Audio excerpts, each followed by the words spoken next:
ચૂંટણીઓનો જંગ અંતિમ ચરણોમાં છે ત્યારે બનાસકાંઠા જિલ્લાના જે જિલ્લા પંચાયતોની 6 બેઠકો છે અને 28 તાલુકા પંચાયત વડગામ સીટની બેઠકો છે તે પૈકીની એકમાત્ર જિલ્લા પંચાયત બસુમાં બહુજન સમાજ પાર્ટીના ઉમેદવારી નોંધાવી છે। આપણે ઉમેદવાર ભારતીબેન મકવાણા સાથે છીએ। તેઓ શિક્ષિત છે અને જે અહીંના લોકલ ઉમેદવાર છે તેથી અહીંના જે પણ પ્રશ્નો છે એ પ્રશ્નોનું નિરાકરણ લાવવા માટેની કટિબદ્ધતા દાખવી છે। આપણે એમની સાથે સીધી જ વાત કરીશું। જે ઉમેદવાર છે ભારતીબેન મકવાણા બહુજન સમાજ પાર્ટી।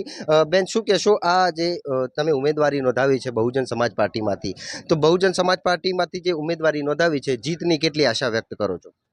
100%। અને હું પોતે ભારતીબેન મકવાણા મજાદરથી 204ની અંદર જિલ્લા પંચાયતની ચૂંટણીમાં ઊભી છું અને શિક્ષિત છું। BA મારો અભ્યાસ છે, અત્યારે અધર અભ્યાસ ચાલુ છે। તો મને એવું લાગ્યું કે અહીંયા ભ્રષ્ટાચાર ચાલી રહ્યો છે તો મારે ઉતરવા જેવું છે કે ભાઈ ગરીબોને બધાની આપણે સેવા કરી શકીએ અને આ બધાનો જે અવાજ આપણે પોતે બધાનો અવાજ લઈને આપણે સાથે બધા જ અવાજ ઉઠાવીને એક ગવર્મેન્ટ સુધી પહોંચીએ અને આપણા બધા જ પ્રશ્નોનો સોર્ટ આઉટ થાય એવી મારી ભાવના છે કે લોકો સાથ સહકાર આપે અને સાથે સાથે આપણે બધા મળીને કામ કરીએ।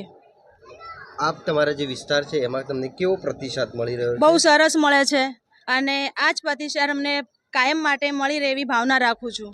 આપ જીતશો તો એવા કયા મુદ્દાઓ છે જેના તાત્કાલિક ધોરણે હલ કરવાનો પ્રયત્ન કરશો?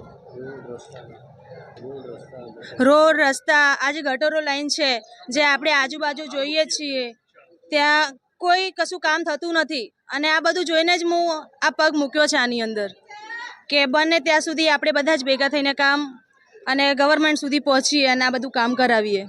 આપણી વચ્ચે જે બહુજન સમાજ પાર્ટીના એક સમર્થક છે તેઓ પોતે પણ મજાદરના વતની છે અને ઘણા લાંબા સમયથી બહુજન સમાજ પાર્ટી માટે કામ કરી રહ્યા છે। તેમની સાથે પણ વાત કરીશું કે બહુજન સમાજ પાર્ટીની ઉમેદવાર છે તેમને જીતાડવા માટેના કેવા પ્રયત્નો છે।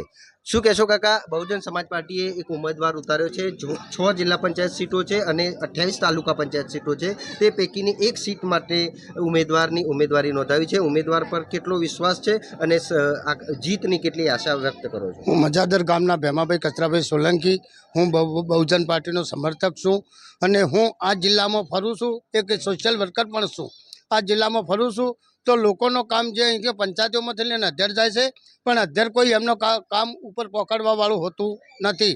જ્યારે મેં બેઠા વિચાર કર્યો કે અમારી સિવિલ કાસ્ટમાંથી એક બેન એજ્યુકેશન છે, ભણે છે, આગળ ભણે છે અને સારી બેન છે, તો આ બેનને અમે વિનંતી કરી કે બેન તે બહુજન સમાજ પાર્ટીમાંથી કદી જો ચૂંટણી લડી અને લોકોને ન્યાય અપાવવા માટે આવતા હોય તો બેનને અમારી વિનંતી સ્વીકારી લીધી કે હું લોકો માટે ઊભી રહેવા તૈયાર છું।